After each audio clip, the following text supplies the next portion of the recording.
The JOJOLands have been out for 3 months, and with the first 3 chapters we have gotten, I think this series holds a lot of potential. It definitely has the chance to be the best part yet, and the main reason I say this is because the new JoJo, John Joestar. Nah, I'm just kidding. JoDio Joestar. He's already a very interesting character with the stuff we've seen about him, the stuff Araki has laid out. And after coming off of JoJolion, where we didn't really learn a whole lot about our protagonist at the start, I was very surprised that Araki really gave us a lot of information about JoDio. One of the reasons why I say that he's interesting is because in the first chapter, we see a cop assaulting his older brother, abusing his power, and, doing some very gross stuff. So JoDio uses his stand, November Rain, to, take out this cop or incapacitate him. And then he just starts beating the crap out of him. Now, I do find that kind of funny, just JoDio going absolutely crazy. But I also find that kind of scary because he seems to be very, very violent. Now, he does seem pretty close to his older brother, Dragona Joestar. But I'd say the biggest thing that we've seen with JoDio yet is that he's been diagnosed with antisocial personality disorder, which in other words, he is a psychopath. There is one page that shows that JoDio doesn't show any guilt or any remorse over things, and he can't control his actions. And along with that, we also see JoDio questioning himself about if he could even be happy. And then immediately right after that, he says that he probably can if he works hard, which it's a big thing for a JoJo. One of the things that all the JoJos have had in common up until now is that they've had a good heart, a kind nature. Now, even if I say that, that isn't all there is to a JoJo. They aren't solely kind. There's a lot more to them. But what I'm trying to say is that JoDio being diagnosed with antisocial personality disorder, being a psychopath, and also sometimes going crazy and being very violent with the way he fights, the way that contrasts with all the other JoJos, and also the thing that defines all of them, having a good heart. There's a lot for Araki to explore with JoDio, and that's why I find him to already be a very interesting protagonist and also a very interesting JoJo. This story is about JoDio becoming super wealthy in the subtropics. With Steel Ball Run and JoJolion, we've seen that both of those stories, they started off kind of like this, kind of stating what's going to be happening in the story, or what the story is going to be about. But there were definitely a lot of twists and turns in both of those stories, so in the JoJolands, although this story is about JoDio becoming super rich, I know Araki is going to be throwing in a lot of crazy stuff to get to that point. Now, JoDio does repeat this line a few times in the first 2 chapters, but another big thing that he says is that, yeah, the story does involve money, getting a whole bunch of money, but more so it's about the mechanisms. Now, when it comes to the mechanisms, I'm pretty lost, but going with what JoDio has said about them, the mechanisms are universal. They're always present. They may be taken away or destroyed, but they are general principles of the world that can bring you wealth. They are similar to an ecosystem, and there's a pinnacle of them. Now, I wish I could understand what JoDio is saying here and, really break it down, but I'll just be honest,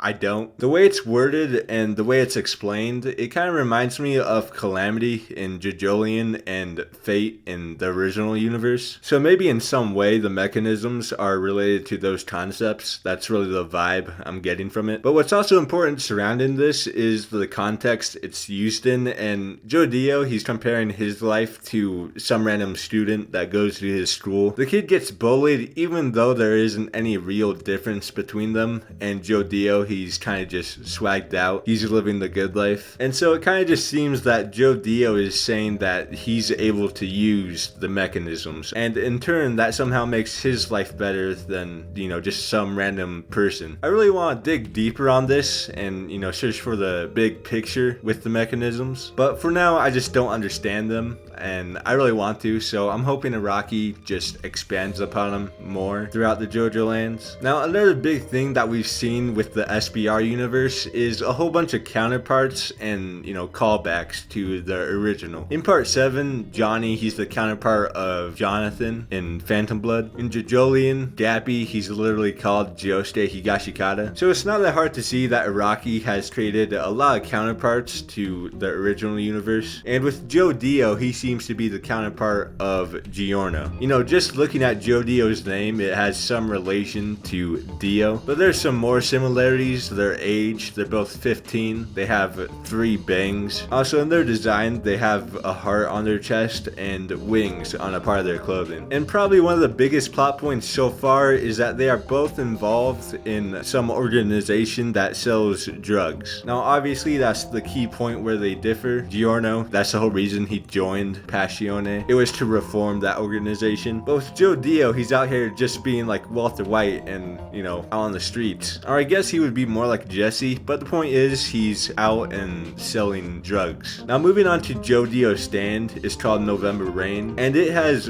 4 legs plus a funnel shaped body part where rain comes out of. When this rain hits a person, it weighs down on them and makes it so they aren't able to move. They're just kind of stuck to the ground. And so far that's just how JoDio has been using it in combat, or yeah, to get out of tough situations. So yeah, I just wanted to try and cover a lot of stuff about JoDio, you know, because he's this part's protagonist, and also because he's super interesting already. I'm really looking forward to seeing what Araki does with him, especially because he's so different to all the other JoJos. I think he could easily become my favorite character in JoJo's, honestly. Now, moving on to JoDio's older brother, Dragona Joestar. He's 18. I've heard that there's a bit of controversy surrounding his gender, but so far what I've seen is that Dragona, he just likes to dress up as a woman, or he likes women's fashion. And also JoDio calls him his older brother, so I'm just going to say he's a guy. If that changes in the future, then, you know, I'll call him whatever. Now, his stand is called Smooth Operators, and it's actually 4 little stands. Whenever Dragona scratches or touches something, he's able to rearrange pretty much anything. Now in the latest chapter, it seems that if something's too heavy, then he can't rearrange stuff. That's pretty much all we know about Dragona's stand. Dragona does seem a bit more level-headed than JoDio, and in his team that consists of JoDio, Paco, and Usagi, it really seems that Dragona seems more like a leader. He seems like he's in charge of things. We do also get to see JoDio and Dragona's family tree. They are the sons of Barbara Ann Joestar, and Barbara raises them on her own. Now we also learned that Barbara Ann is the daughter of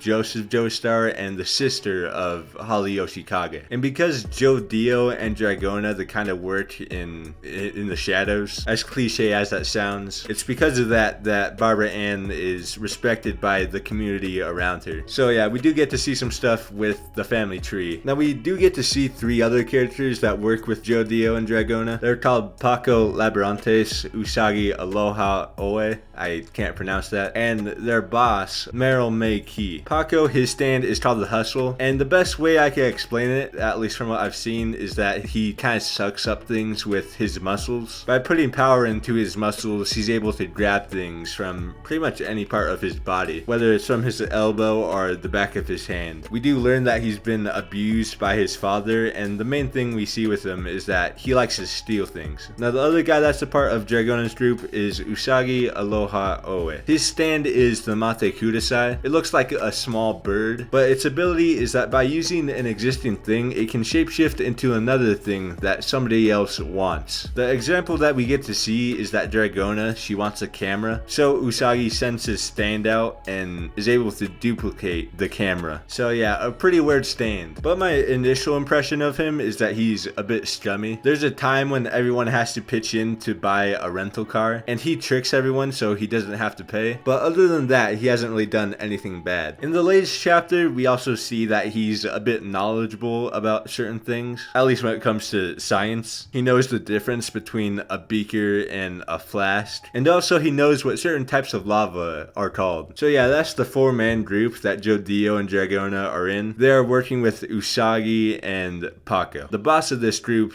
is Meryl May Key. She's the principal of JoDio's school and works at the fashion boutique Iko. Now we haven't really seen anything super interesting, at least to me, with Meryl May Key, but maybe she will become a super prevalent character in the near future. Now the biggest thing in the JoJo lands at at the current moment is the diamond heist. There's some Japanese guy that flew over to Hawaii and he has a $6 million diamond on him. Now this Japanese guy is actually Rohan Kishibe, and I'm pretty sure he's the first person in the alternate universe that looks exactly as he did in the original. He's also a mangaka, and you know, he works on Pink Dark Boy, and there's one really big theory out there right now that he somehow got past Made in Heaven. He was somehow able to survive going into an alternate universe somehow, but we still need more confirmation to, you know, actually say that he's from the original universe. We still haven't seen his stand yet. We just know that he's a mangaka. Now in this diamond heist, we see that Rohan has been researching lava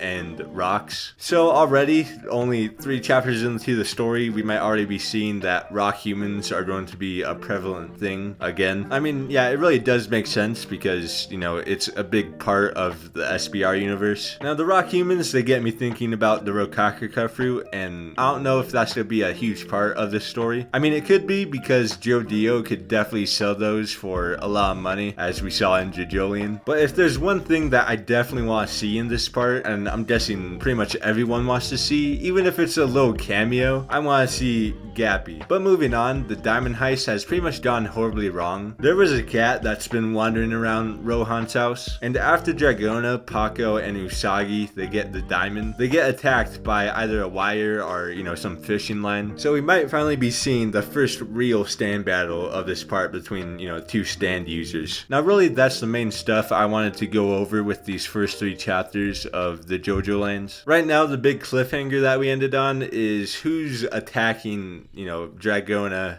Paco, and Usagi. Who's the owner of that stand? Anyways, thanks for watching, have a good day, and peace.